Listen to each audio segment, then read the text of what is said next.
안녕하십니까. 전기기사 2019년 제3회 전기기기 문제 기출문제 풀이를 하겠습니다. 자, 1번 문제 보시겠습니다. 1번. 동기발전기에 돌발 단락 시 발생되는 현상으로 틀린 것은, 즉 갑자기 단락이 발생됐을 경우 어떤 현상이 만들어지냐 이거죠. 자, 그럼 첫 번째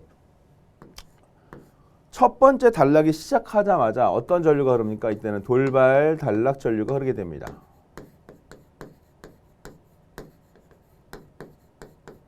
자, 이 돌발 단락 전류는 보통 1에서 3, 4의 순식간에 만들어지는 전류이기 때문에 굉장히 값이 큰 전류가 흐르게 됩니다. 이때 단락 전류 IS는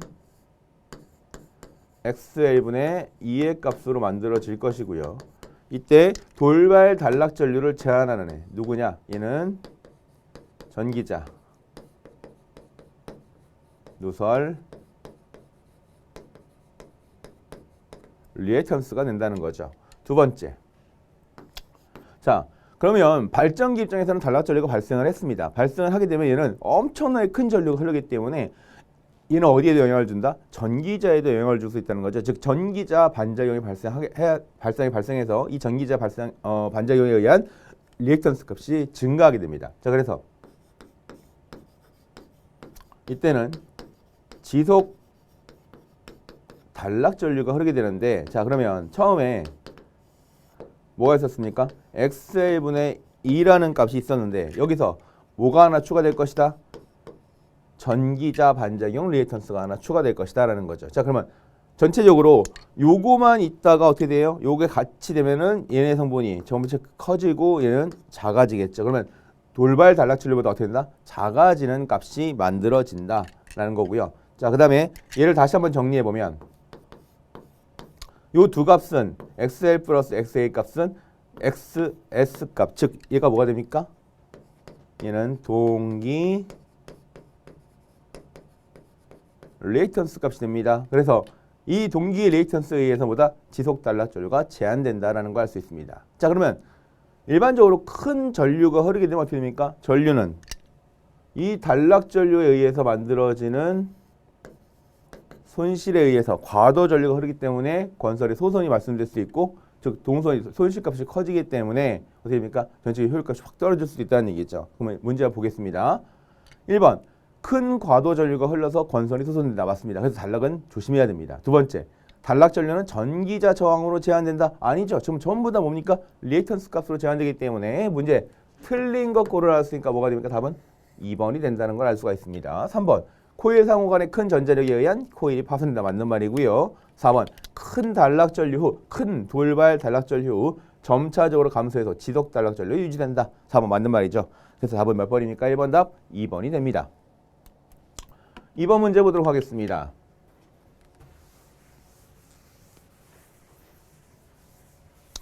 자, 2번 문제는 SCR의 특징으로 틀린 것은 입니다. 자, 그러면 SCR이 뭐냐라고만 생각하면 되겠죠. 요거 간단히 생각해보면 SCR이라는 반도체 IC 소자가 됩니다. 그러면 기본적으로 IC 소자들은 뭐에 약하냐? 과전압에 약하고 고온에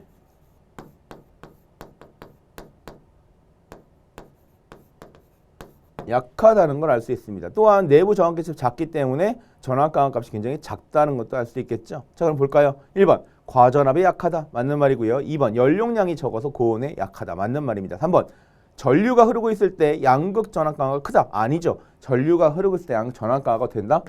작다가 답이 됩니다. 그래서 2번 답 몇 번입니까? 답은 3번으로 이런 문제도 한번 체크를 해주시기 바랍니다.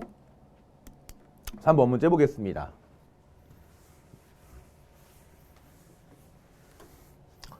3번 터빈 발전기의 냉각을 수소 냉각 방식으로 하는 이유로 틀린 것은 그랬습니다. 자, 그러면 일단 우리가 요걸 생각해 보면 됩니다. 수소 냉각 방식을 쓴다는 거는 자, 좀 특별한 냉각 방식이 됩니다. 그러면 일반적으로 수소 냉각 방식을 쓰지 않고 다른 건 어떤 걸 쓴다? 얘는 공기 냉각 방식, 즉 공냉식을 사용합니다. 그러면 어떤 게 수소 냉각 방식을 쓸 것이고 어떤 것이 공냉식을 쓰는지 살펴보겠습니다. 수소 냉각 방식은 보통 우리가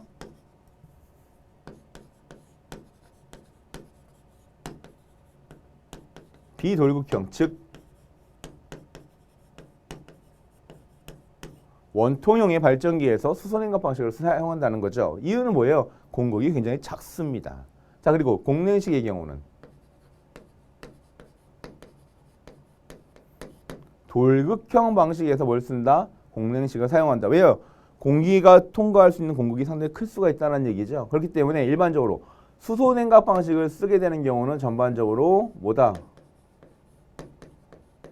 터빈을 사용한 터빈 발전기, 즉 원자력 발전소나 화력 발전소 등에서 사용하는 방식이 보통 수소 냉각 방식이라는 걸 알 수 있습니다. 자, 그러면 수소 냉각 방식은 우리가 요거 한 가지만 살펴보면 되는데요. 수소의 특성입니다. 수소는 기본적으로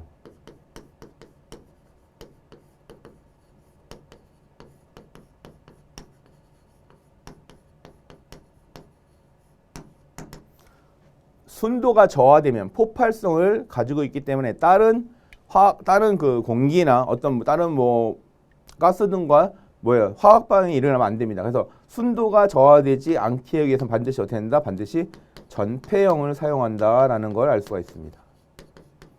전폐형, 즉 진공 상태를 만들어야 된다는 얘기죠. 자, 그러면 당연히 전폐형을 쓰다 보니까 어떤 특징이 만들어집니까? 전폐형을 쓰다 보니까 꽉 막혀 있으니까 당연히 소음이 감소되는 특징도 만들 수가 있겠죠. 자, 1번부터 보겠습니다. 풍선이 공기냉각 시에 약 10분의 1로 줄어든다. 즉, 꽉 막혀있기 때문에 공기가 들어올 수 있는 구멍이 없잖아요. 그죠? 그러니까 다른 공기냉각 방식보다는 많이 줄어든다는 걸 알 수 있고요. 2번, 열전도율이 좋아서 가스냉각기의 크기가 작아진다. 맞는 말입니다. 3번, 절연물에 산화작용이 없으므로 절연연화가 작아서 수명이 길다. 맞는 말이고요. 4번 볼까요? 반폐형으로 하기 때문에 아니죠. 우리 뭘 쓴다 그랬습니까? 얘는 반드시 밀폐한다 그랬죠. 즉 전폐형을 써야 됩니다. 전폐형으로 하기 때문에 이물질의 침입이 없고 소음이 감소된다라는 걸 알 수 있습니다. 그래서 3번 답 몇 번입니까? 3번 답은 4번으로 체크하시면 됩니다. 자, 4번 문제 보도록 하겠습니다. 자, 4번 문제 보시면 무슨 문제입니까? 단상 유도 전동기에 관련된 문제입니다. 자, 그러면 문제 읽어보겠습니다. 자, 단상 유도 전동기의 특징은 어떻게 되겠는가? 옳은 것은 무엇이냐라고 물어봤죠. 그죠? 그럼 단상 유도 전동기의 특징 몇 가지만 생각해 보겠습니다.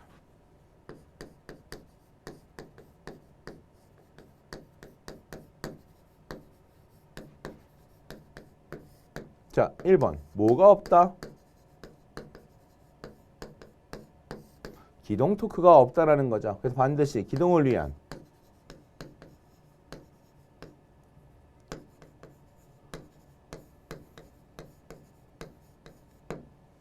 기동 보조 장치가 필요하다는 걸 알 수가 있습니다. 두 번째. 얘는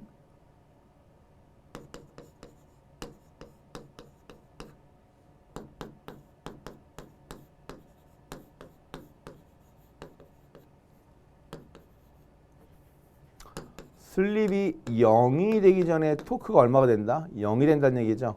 그러면 이미 슬립이 0인 상태. 이때는 토크가 무슨 토크를 갖는다?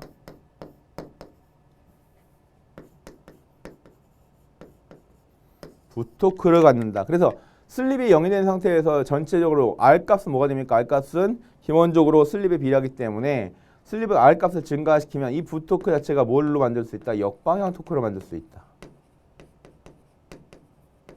그럼 역방향 토크가 만들어진다는 건 모두 가능하게끔 만들 수 있다. 역회전이 가능하게끔 할 수도 있다라는 것도 생각을 하시면 됩니다. 그 다음에 세 번째.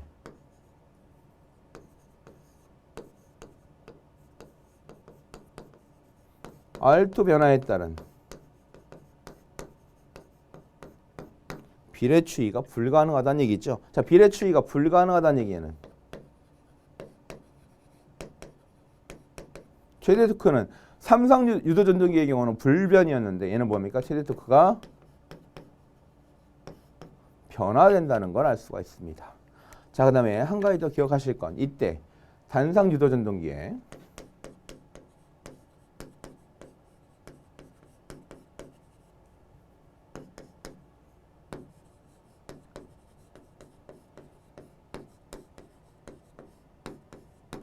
슬립의 범위는 어디서부터 어디까지다? 0부터 2까지라는 걸 알 수 있습니다. 4번 보겠습니다. 1번 기동 토크가 없으므로 기동장치가 필요하다. 맞는 말이죠. 2번 기계손이 있어도 무브와 속도는 동기속도보다 크다. 맞는 말이 됩니다. 3번 권선형은 비례추이가 불가능하기 때문에 최대 토크는 불변이다라고 되어 있는데 잠시만요. 예, 맞는 말이죠. 그죠? 기동 토크가 있어도 무브와 토크는 동기속도보다 크다가 아니라 왜입니까? 얘는 동기속도보다 작다가 맞는 말이고요. 그죠? 권선형은 비례추이가 불가능. 여기까지 맞습니다. 그죠? 맞는데 최대 토크는 불변이 아니라 얘는 뭐인데 최대 토크는 변화가 된다, 가변이 된다라는 말을 써야 되는 거고요. 4번 문제 보니까 뭡니까? S는 0보다 뭐한다? 작다라고 되는데 이 범위가 어떻게 되는 거예요? S는 0보다 크고 2보다 작은 범위를 가져야 된다라는 걸 알 수 있습니다. 맞는 말이 뭐가 되는 거예요? 얘는 기동 토크가 없으므로 기동장치가 필요하다가 맞는 말이죠. 4번에는 1번이 됩니다.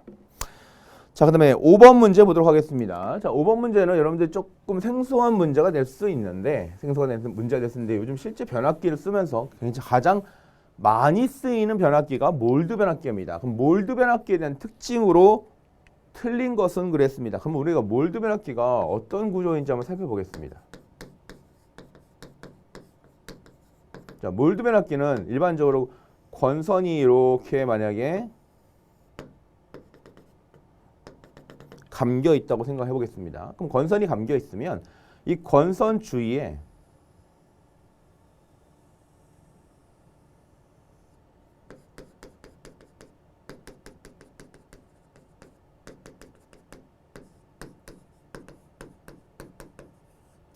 뭐예요? 에폭시 물질로 얘를 갖다가 주문을 해서 집어넣고 굳혀버립니다. 진공 상태로. 그럼 뭐야? 얘 딱딱하게 굳어버리고요. 아무리 얘 손에 닿아도 권선을 갖다가 권선에 흐르는 전류값이 닿지 않기 때문에 절연에도 상당히 용이하고요. 얘는 기름에 넣지 않기 때문에 뭐가 됩니까? 기름에 넣지 않기 때문에 일반적인 변압기, 즉 유입 변압기보다는 굉장히 작게 만들 수가 있습니다. 그리고 유입 변압기에서 가장 문제가 되는 게 뭐냐면 화재의 위험성이죠. 그렇죠? 화재의 위험성인데 얘는 거의 불이 붙지 않습니다. 만약 불이 붙더라도 거기만 터지고 끝나는 거죠. 안연성이 상당히 우수합니다. 즉 자기 소화성이 우수하다는 거죠. 그 다음에 문제는 건식 변압기에 비해서 뭐다? 소음도 상당히 적다라는 걸 알 수 있습니다. 근데 문제는 뭐예요? 얘가 기름에 담그지 않기 때문에 기본적으로 절연 문제는 조금 해결을 해야 된다는 거죠. 그래서 유입 변압기에 비해 뭐다? 절연이 낮다가 아니라 얘는 상당히 절연이 높게 해줘야 된다는 거죠. 그럼 절연이 높게 해준다는 건 결과적으로 뭡니까?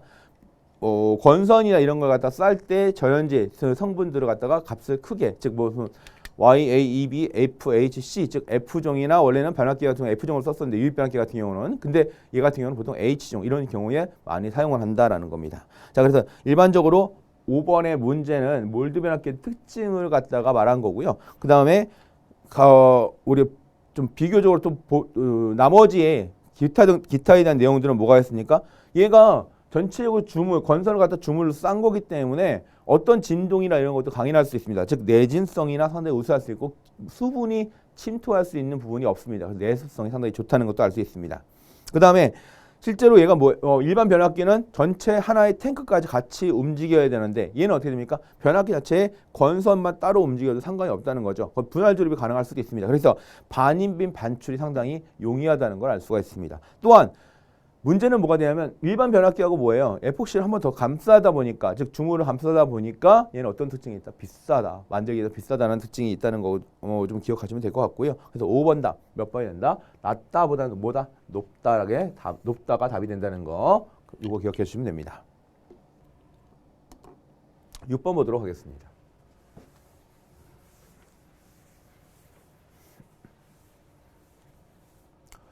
유도전동기의 회전 속도를 nrpm이라고 했고요.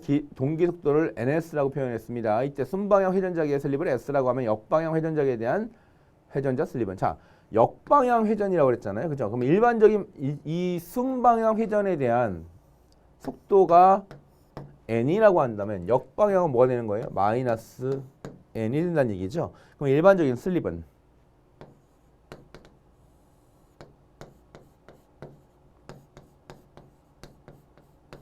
ns분의 ns 마이너스 n이 됩니다. 자, 얘는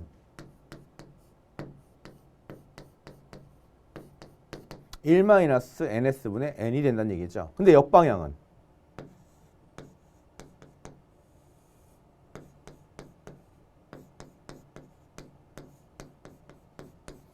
ns분의 ns 마이너스 마이너스 n이 되기 때문에 얘는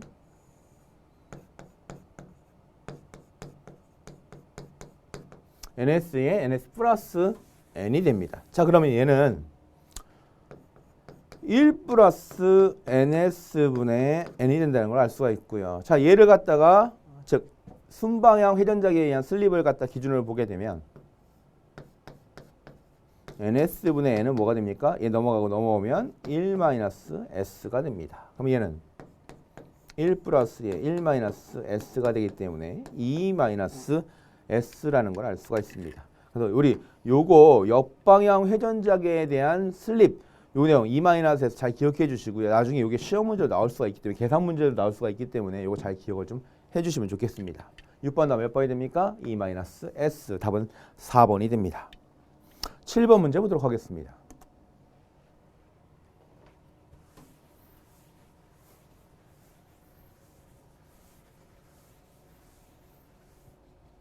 직류발전기에 직결한 3상 유도전동기가 있다고 그랬고요. 발전기의 부하가 100kW, 효율이 90%라고 그랬습니다. 이때 전동기 단자전압이 3300이라고 그랬고 효율이 90%라고 그랬고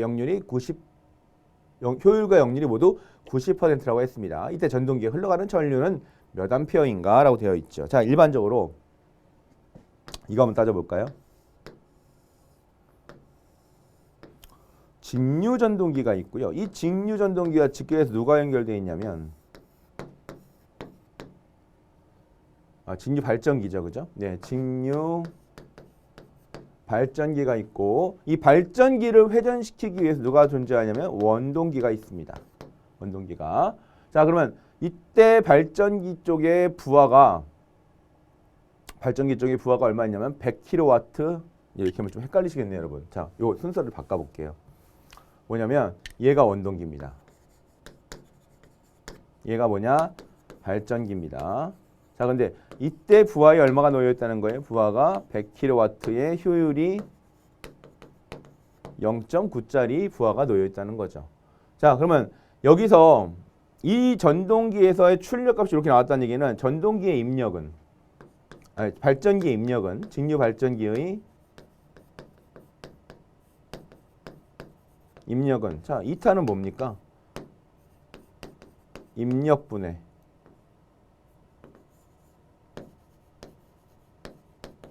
출력이라고 할 수 있기 때문에 이때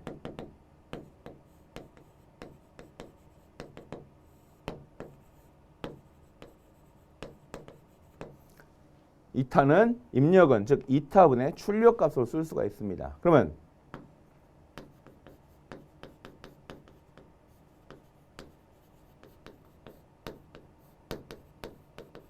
입력은 얼마가 나온다? 0.9분의 100kW가 나오니까 이 값은 kW가 되니까요. 어떻게 됩니까? 단위 환산 잘 해주셔야겠죠? 10의 3승. 즉, 이 값이 뭐가 나오는 거예요? 직류 발전기의 입력 값이 됩니다. 그럼 이 값은 얼마 나오냐면요. 이렇게 나와요. 근데 이거 일단 계산하지 마시고 이따 계산기 한꺼번에 누를 때 생각을 하면 됩니다. 자, 그러면 실제 이 값이 직류 발전기의 입력이라면 자, 여기 볼게요. 여기가 입력이죠. 그럼 여기 값을 구하면 뭐하고 연결돼 있다?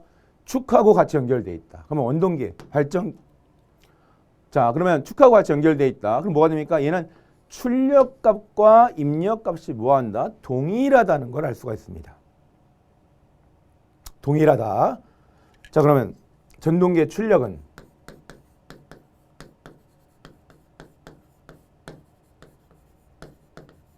몇 쌍이라고 그랬어요? 3쌍이라고 그랬으니까 얘는 P는 루트 3 VI 코사인 세타에다가 자, 여기서의 효율값은 기억하셔야 되는 게 여기랑 다르다는 얘기죠. 얘는 뭐예요?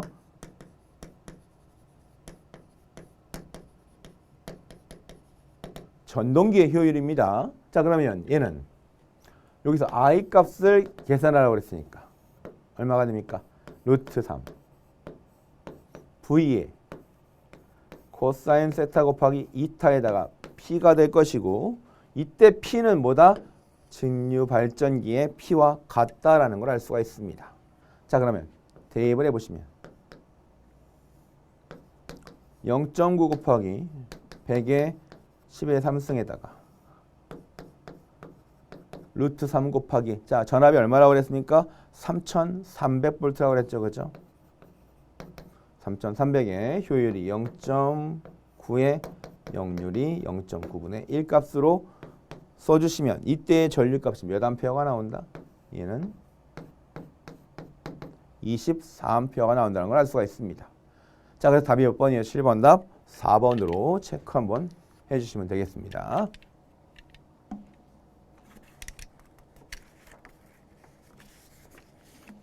자, 8번 문제 보도록 하겠습니다.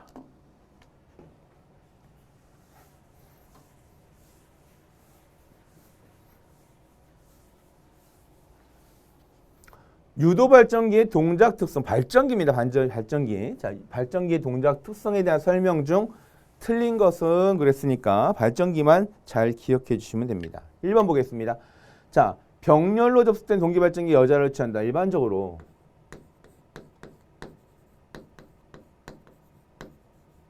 유도 발전기는 S가 뭐보다 크다? 아니 뭐보다 작다? 0보다 작다는 특성이 하나 있고요. S가 0보다 작게 되면 회전속도 N은 뭐가 된다? NS 동기속도보다 커진다. 즉 동기속도 이상에서 운전을 한다는 거죠. 자, 그러면 일반적으로 유도 발전기는 자기 자체적으로 원동기가 따로 필요 없습니다. 돌리기만 하면 되니까 이때 돌려줄 때 필요한 자개값이 즉 따로 여자 전류가 필요한데 이 여자 전류를 어디서 갖고 온다? 병렬로 접수된 동기발전기에서 갖고 온다라는 걸 알 수가 있습니다. 그래서 1번 맞는 말이고요. 2번 가볼까요? 효율과 역률이 낮다. 효율과 역률은 동기보다 낮다는 거죠. 소출력의 자동 수력 발전기와 같은 용도에 많이 사용된다라는 걸 알 수 있습니다. 요즘은 요 수력 발전기뿐만이 아니라 어디에도 사용될 수가 있냐면 풍력 발전기에서도 사용되는 경우가 있습니다. 그것도 기억을 한번 해주세요. 3번 유도 발전기의 주파수가 증가하려면 회전 속도를 동기 속도 이상으로 회전시켜야 된다라고 그랬는데 자 볼게요. 일반적으로 유도기에서의 회전 시의 주파수는 SF2에다가 SF2S 값이 SF2 값, 2F 값하고 같게 됩니다. 자 그러면 이 값을 증가시키려면 그죠? 그럼 S 값을 뭐 해주는 거예요? 크게 해줘야 되는데 S 값이 커진다는 얘기는 뭐가 됩니까? N 값이 작아지는 거죠. 그럼 회전 속도를 동기 속도 이상으로 회전시키는 게 아니라 동기 속도 이하 값으로 만들어 줘야 됩니다. 그럼 이때는 발전기 동작을 할 수가 없다는 얘기죠. 그렇죠? 자, 그래서 8번 답 몇 번이 됩니까? 틀린 문제 골라갔으니까 답은 3번이 됩니다. 자, 9번 문제 보도록 하겠습니다. 단산 변압기를 병렬로 운전하는 경우 각 변압기의 부하 분담이 변압기의 용량에 비례하려면 각 변압기의 임피던스 값은 어떻게 되겠는가라고 되어 있죠. 자, 변압기의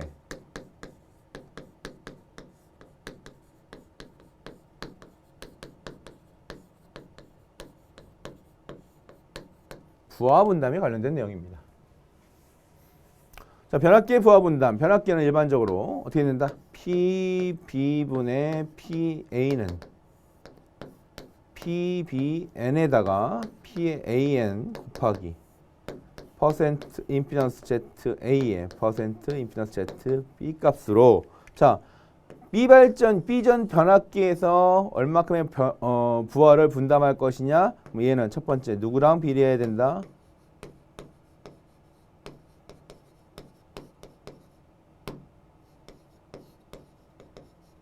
전격 용량에는 비례해야 된다는 걸 알 수 있습니다.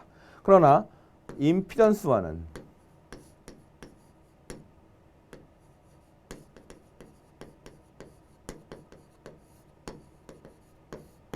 반비례 관계라는 걸 알 수 있겠죠. 그래서 일반적으로 변압기 부하 분담은 전격 용량에는 비례하고 퍼센트 임피던스에는 뭐한다? 반비례한다라는 걸 알 수가 있습니다. 그죠? 그래서 답이 몇 번이냐? 답은 3번이 됩니다.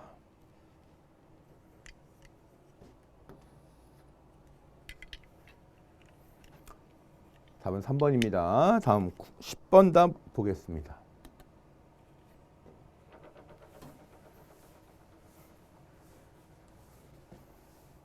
자, 다음 그래프 어떤 문제입니까? 속도 특성 곡선에 관한 문제입니다. 그럼 속도 특성 곡선 우리 어떻게 기억했나요? 직가 분차로 기억했죠? 그래서 아래서부터 얘가 뭐가 된다? 직가 분차로 기억하시면 되겠죠. 그러면 자, 아래서부터 직가 분차니까 1번이 뭐가 됩니까? 1번이 직권 전동기가 되는 거고요. 2번 얘가 가동 복권이 되고요. 3번은 분권이 되고요. 4번은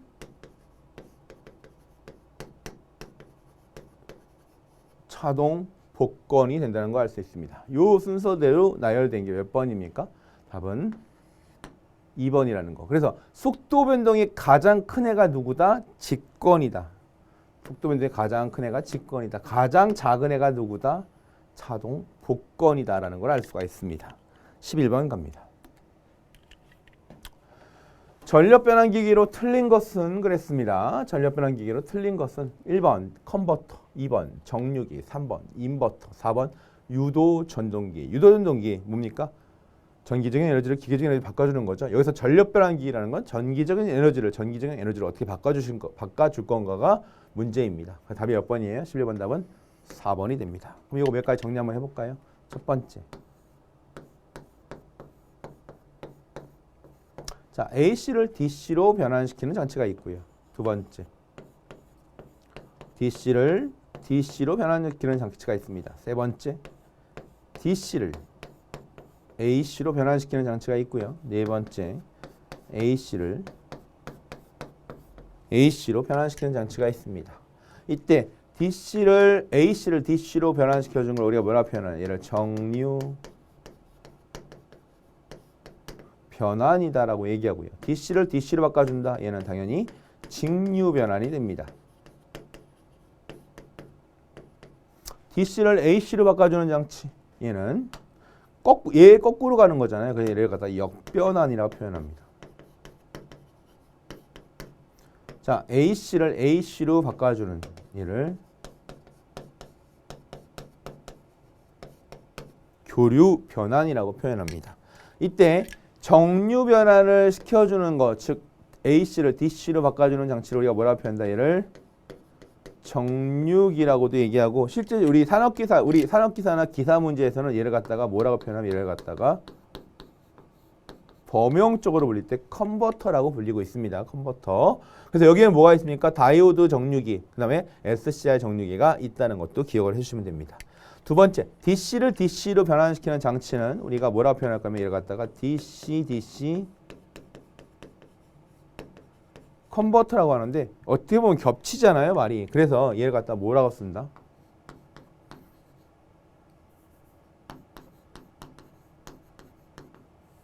초퍼라는 말을 이용해서 사용하게 됩니다. 이것도 하나 기억해 주시고요. 다음 세 번째, DC를 AC로 변환시켜준다. 자, 역변환이라고 그랬죠? 역변환. 그래서 얘를 뭐라고 표현합니까? 이거 보통 인버터라고 얘기를 하고 인버터를 사용한다고 얘기하고요. 그 다음에 교류변환은 뭘 쓴다? 얘는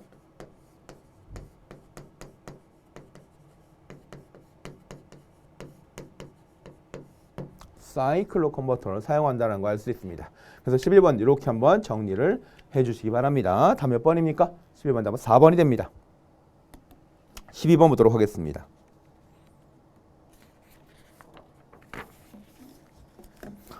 자, 12번 문제는 뭐에 관한 문제입니까? 농형 유도전동기에 대해서 나오는 농형 유도전동기의 속도 제어 방법입니다. 자, 그러면 유도전동기의 속도 제어 방법 뭐가 있는지 한번 살펴보도록 하겠습니다.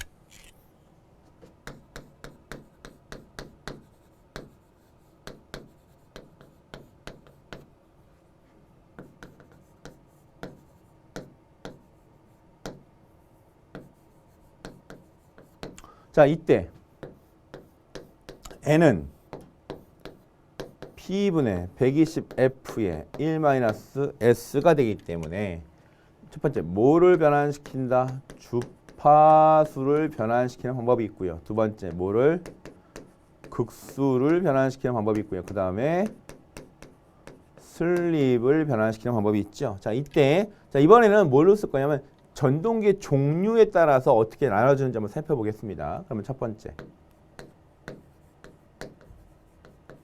자, 농형에 사용되는 방법은 뭐가 있느냐? 자, 농형에 사용되는 방법은 자, 1번.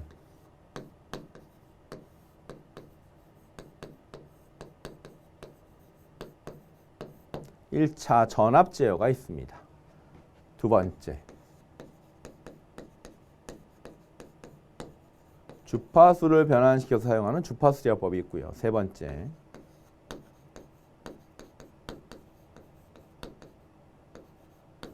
급수 변환을 통한 속도 제어 방법이 있다는 걸 알 수가 있습니다. 두 번째. 이번에 뭐예요? 권선형입니다. 자, 권선형은 제일 많이 사용되는 게 2차 저항 제어를 쓰고요. 두 번째, 2차 여자 제어를 쓰고, 세 번째, 극수를 바꿔주는, 즉 두 대의 전동기를, 극수가 흐르는 전동기를 갖다 연결시켜서 속도를 갖다 얻어내는 종속법이라는 게 있습니다. 그래서 12번 농형 유도 전동기에서 주로 사용되고 있는 속도 제어법 물어봤습니다. 뭐가 됩니까? 종속법, 2차 저항 제어, 1차 여자법. 얘는 아니죠. 일단 없는 거죠. 얘는 2차가 돼야 되는데. 자, 종속법 2차 저항 제어는 권선형. 1번은 뭐가 됩니까? 얘는 농형이 된다는 걸 알 수가 있겠죠. 그죠? 자, 이렇게 생각을 해보시고요. 13번 갑니다. 자, 13번 문제 보니까 뭐라고 되어 있습니까? 전격 전압 100V, 전격 전류가 얼마다? 50A라고 그랬습니다. 자, 이때 분권 발전기 유기기 전력이 얼마가 된다고 그랬습니까? 유기기 전력이 얼마가 되는지를 계산해 봐라. 이 문제가 되겠죠. 전기자 저항은 얼마가 된다? 0.25m라고 그랬고, 계자 전류 및 전기자 반작용은 무시한다라고 되어 있습니다. 자, 그러면 이 문제는 뭐가 중요하냐? 자, 볼게요. 우리 분권 발전기에서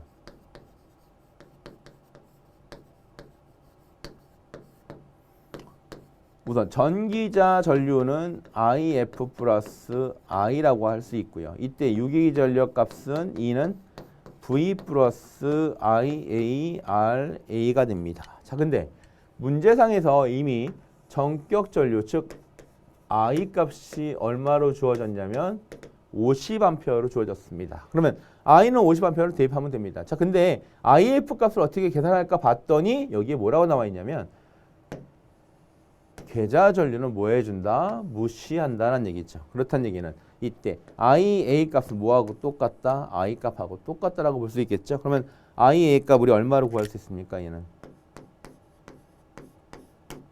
50A로 구할 수가 있습니다. 자, 그러면 나머지 다 나왔네요. 얼마입니까? 얘는 100 플러스 50 곱하기 0.2가 되기 때문에 몇 볼트가 나옵니까? 110볼트가 나오게 됩니다. 110볼트. 그래서 13번은 몇 번이 답이 됩니까? 얘는 1번이 답이 됩니다. 14번 가보겠습니다.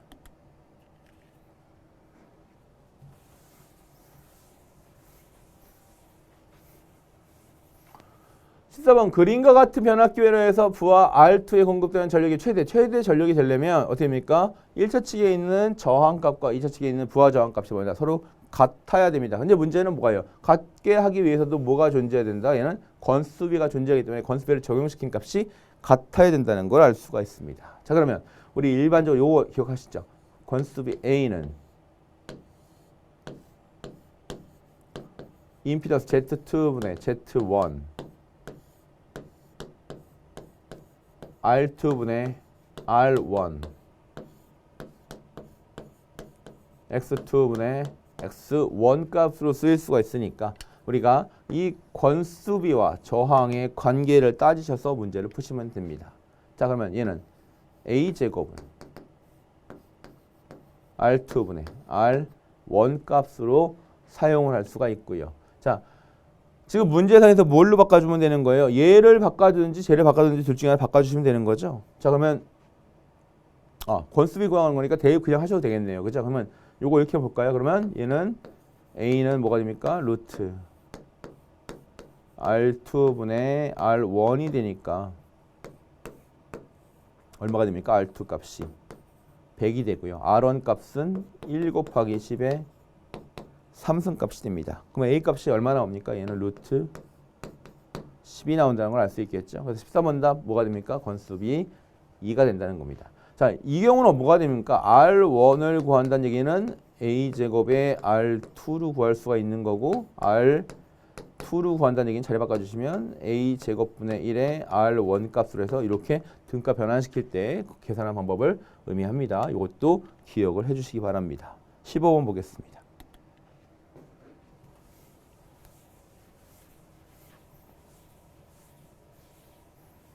자, 15번 문제 보겠습니다. 백분율, 변압기 백분율 저항 강화가 즉 따져볼게요.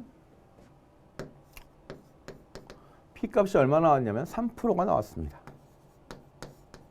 자, 그 다음에 백분율 리액턴스가 Q값이 4가 나왔습니다.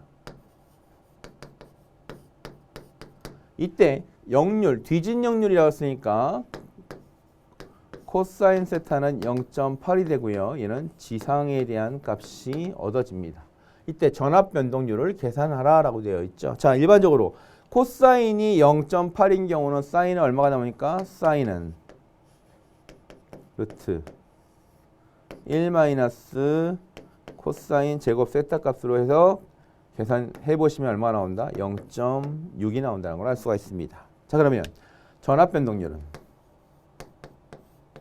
P 코사인 세타 플러스 얼마가 됩니까? Q 사인 세타 값으로 쓸 수 있기 때문에 이때 지상이니까 뭐가 됩니까? 이게 플러스가 되는 거죠. 만약에 진상이 된다면 여기가 뭐가 됩니까? 부호가 마이너스가 됩니다. 자, 그럼 얘는 3 곱하기 0.8에 플러스 4 곱하기 0.6으로 해서 계산을 해주시면 됩니다. 그럼 15번 답 몇 번이 나옵니까? 답은 4.8%가 나올 것이고 15번 답은 3번이 될 겁니다.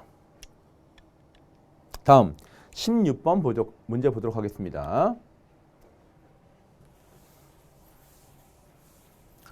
자, 이제 이 문제는 뭐에 관한 문제? 정류자형 주파수 변환기입니다. 자, 우선 그러면 요거만 몇 가지만 따져보도록 하겠습니다.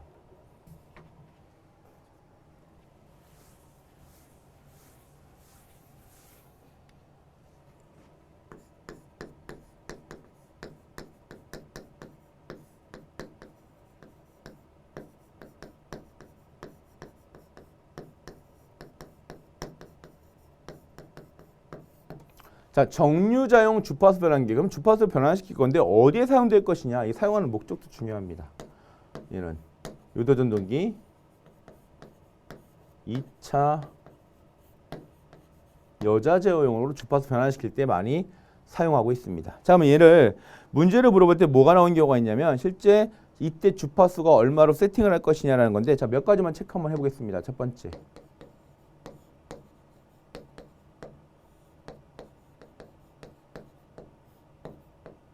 자, 회전자가 정지해 있으면 자, 요거 한번 기억해 볼까요? 자, 이 주파수 변환기를 통해서 변환된 주파수를 우리가 FC라고 할 거고요. FC라고 할 거고 그다음에 F1은 뭐가 됩니까? 입력 즉 전원 주파수 또는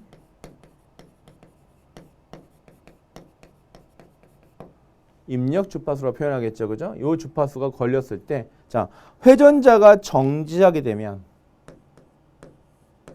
FC는 즉 여기가 변환된 주파수는 누구하고 같다? 전원 주파수하고 같다라는 걸 알 수가 있습니다. 그래서 요거 하나 첫 번째 기억해 두시고요. 두 번째 갑니다.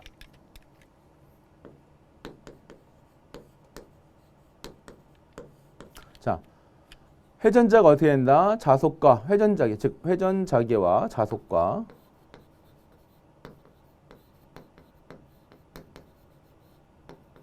반대로 회전시킵니다. 자, 이때 반대로 회전시킬 때 속도값이 얼마에? 동기 속도와 같게 되면 이때는 얼마가 만들어질 것인가 라는 거죠. 이때는 FC 값이 얼마가 나온다? 0Hz가 나온 걸 알 수가 있습니다.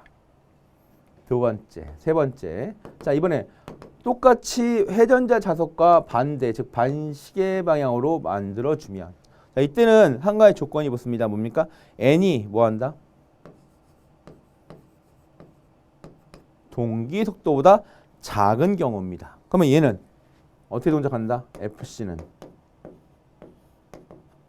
SF1에 의해서 주파수 값이 조정될 수가 있다라는 겁니다. 다음 네 번째. 이번에는 회전자 자석과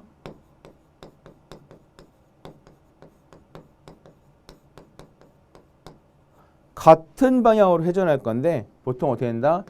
NS로 즉 동기 속도로 회전을 하게 됩니다. 그러면 동기 속도로 회전할 때 또는 요걸 이렇게 생각할 수도 있는 거죠. n이 뭐보다 작게끔 ns보다 작게끔 회전할 수도 있습니다. 자, 이때는 어떻게 되느냐? fc 값은 무조건 전원 주파수보다는 큰 값이 만들어집니다. 근데 여러분들 주의하셔야 될 게 다 반대인데 얘가 뭐가 되는 거예요? 같은 방향이죠. 그래서 요것도 하나 기억을 좀 해주시기 바랍니다. 그러면 16번 문제 보도록 하겠습니다. 회전자를 자, 뭐 한다 그랬습니까? 정지시키니까 두 개의 주파수를 뭐 한다? 같다가 됩니다. 자, 이번에는 회전자를 반대 방향으로 뭐와 동기 속도와 똑같게 회전시켰으니까 이때는 주파수가 얼마 나온다? 0이 나온다. 맞는 말이죠. 자, 그 다음에 회전자를 반시계 방향으로 뭐 한다고요? 동기 속도보다 작게 속도를 만들어주면 이때의 주파수 값은 S의 F1 값이 나온다. 맞는 말입니다. 4번 보겠습니다. 회전자를 시계 방향으로, 즉 같은 방향으로 회전시킨 거죠. 그죠? 같은 방향으로 회전시킨 거니까. 자, 얘는 뭐가 됩니까? 작은 값 또는 동기 속도 값으로 회전시키면 이 값이 FC와 F1 값이 이렇게 돼야 되는 거죠. FC 값이 훨씬 더 커진다라는 걸 알 수가 있습니다. 그래서 16번 뭐 고르는 거예요? 틀린 문제 고르랬으니까 4번이죠. 예, 16번 생각보다는 조금 어려운 문제입니다. 그래서 이것도 한번 체크를 해주시기 바랍니다. 17번 문제 보도록 하겠습니다.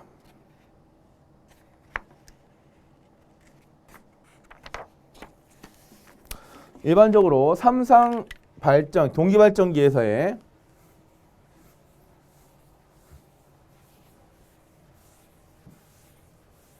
동기발전기에서 삼상 단락곡선에서 뭐가 만들어진다? 단락전류가 계좌전류에 비례해서 거의 직선이 되는 이유로 그랬습니다. 자, 일반적으로 볼게요.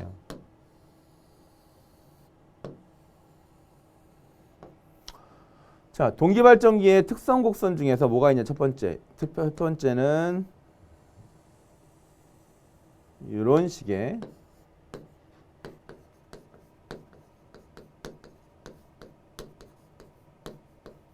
무부하 특성 곡선이 있습니다. 자, 얘는 뭐 다른 발전기와 거의 비슷하죠. 뭐가 되는 거예요? 자기 포화 때문에 어느 정도 증가하다가 그 어느 정도 증가한 이후부터 즉 자기 포화가 되면은 일정한 값을 갖게 됩니다. 자, 그런데 단락 곡선은 이거와 다르게 어떻게 만들어지냐면 이렇게 자, 사실은 뭐가 되는 거예요? 이 포화 곡선을 따라가야 되는 게 정상인데 무슨 모양이 만들어지는 거예요? 직선형이 만들어진다는 얘기죠. 그럼 뭐가 됩니까? IS 값이 계속 증가하게 된다고 생각한다면 결과적으로 뭐가 작용을 하는 거예요? 전기자 반작용 리액턴스가 작용할 것이고 전기자 반작용이 작용할 것이고 이 전기자 반작용에 의한 자속에 의해서 뭐가 자속이 더 이상 증가하지 못한다는 얘기입니다. 그래서 계속 비례적으로 뭐합니까? 비례적으로 만들어져서 나오는 값이기 때문에 전체로 직선형이 만들어진다는 거죠. 그래서 요거 삼상 단락곡선이 직선형이 만들어지는 이유 반드시 기억하셔야 됩니다. 뭡니까? 얘는 누구 때문에? 전기자 반작용 때문에 그렇다는 거죠. 그래서 17번 다 몇 번이 됩니까? 2번이 됩니다. 다음 18번 보도록 하겠습니다.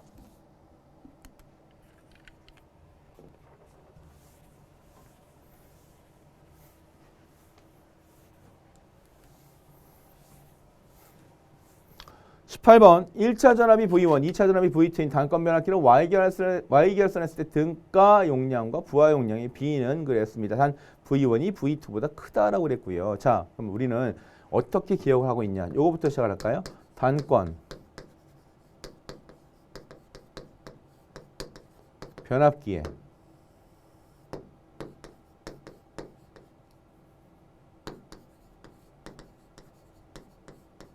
부하 용량과 자기 용량. 자, 이 자기 용량이 뭐냐면 등가 용량이 됩니다. 문제에서 주어진 건 등가 용량으로 주어진 거죠. 근데 우리 일반적인 경우니까 이렇게 한번 생각해 보겠습니다. 자, 그러면 얘는 부하 용량분의 자기 용량은 어떻게 계산된다? VH분의 VH-VL로 문제를 풀 수가 있습니다. 자, 이때 VH라는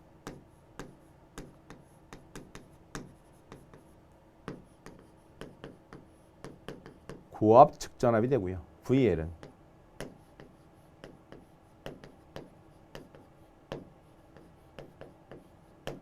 저압 측전압이 됩니다.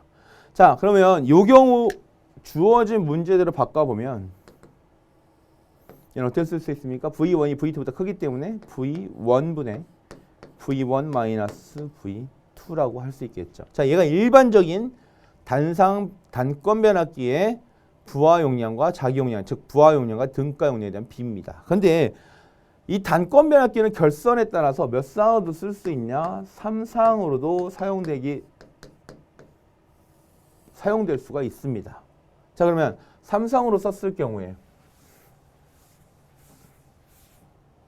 자, 3상 결선 뭐가 있습니까? Y 결선이 있고 그 다음에 델타 결선이 있고 그 다음에 V 결선이 있습니다. 자, 일반적으로 Y 결선은 자, 부하 용량 대 자기 용량의 비 어떻게 됩니까? 얘는 앞에 생략할게요. 자, 뭐가 됩니까? V1분의 V1 V2 값을 사용합니다. 즉 단권 변압기하고 단상 변압기하고 어떻게 돼요? 같은 값을 가질 수가 있다는 거죠. 자, 그다음에 델타 결선은 루트 3 V1의 V2 V1의 제곱 마이너스 V2의 제곱값으로 쓸 수가 있습니다. 자, 그 다음에 V 결선은 얼마가 됩니까? 루트 3분의 2에다가 V1의 V1 마이너스 V2 값으로 사용될 수 있겠죠? 자, 그럼 이건 뭐합니까? 괄호 하나 쳐주시면 됩니다. 자, 그래서 일반적으로 뭐다? 단권 변압기는 단상에도 사용할 수 있고 몇 상에도 3상에도 사용할 수 있다는 걸 기억하시고요. 뭐 물어봤습니까? Y 결선에 대한 내용 물어봤으니까 답 몇 번이에요? 답은 2번이 된다는 걸 알 수가 있겠습니다. 19번 보겠습니다. 자, 19번 변압기 보호에 사용되지 않는 것은 어떤 것이냐 그랬죠? 자, 1번 온도 계정기, 즉 온도가 높이 올라가면 즉 절연유나 변압기 건설의 온도가 높이 올라가면 안 되니까 온도 계정이 사용됩니다. 마찬가지로 과전류 계정에도 사용되는 거죠. 다음 4번의 비율 체동 계정기 변압기 내부 고장 보형으로 상간 단랍 보호에 사용될 수가 있습니다. 자, 이 임피던스 계정기는 뭐라고 표현됩니까? 얘는 거리 계전기로 주로 어디에 사용된다? 송전선로 보호용으로 쓰인다. 답 몇 번입니까? 19번 답 3번이 됩니다. 자, 20번 문제 보도록 하겠습니다.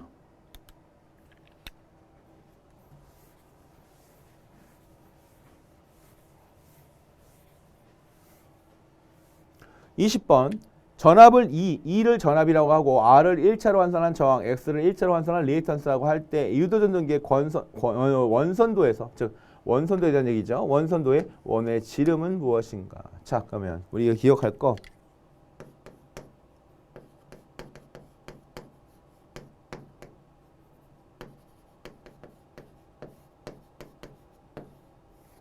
자, 원선도의 지름은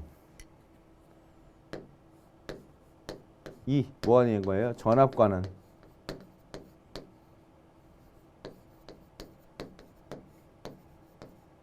비례 관계를 갖게 되고요. 그 다음에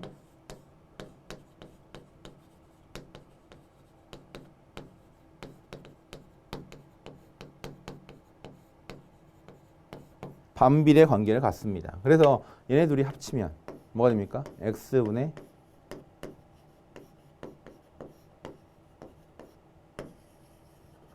2와는 비례한다는 걸 알 수 있겠죠. 그래서 20번 답 뭐에 관한 문제입니까? 답은 3번 비례 관계에 따지는 문제입니다. 자, 그러면 여기까지 우리 2019년도 3회 문제를 풀어봤습니다. 문제 난이도가 조금 어렵다고 볼 수도 있고요. 평이한 문제를 준비할 수 있는데 새롭게 출제된 문제들 몇 가지가 있었죠. 몰드 변압기 문제 등 같은 경우 또는 정류 자연 주파수 변환기 같은 경우도 가끔가다 나오는 문제인데 이런 문제만 빼고서는 평이한 수준이 아닌가 생각을 합니다. 자, 공부 열심히 하시고요. 다음 차수 문제 풀이 때 뵙겠습니다. 수고하셨습니다. 에듀윌 합격 패스.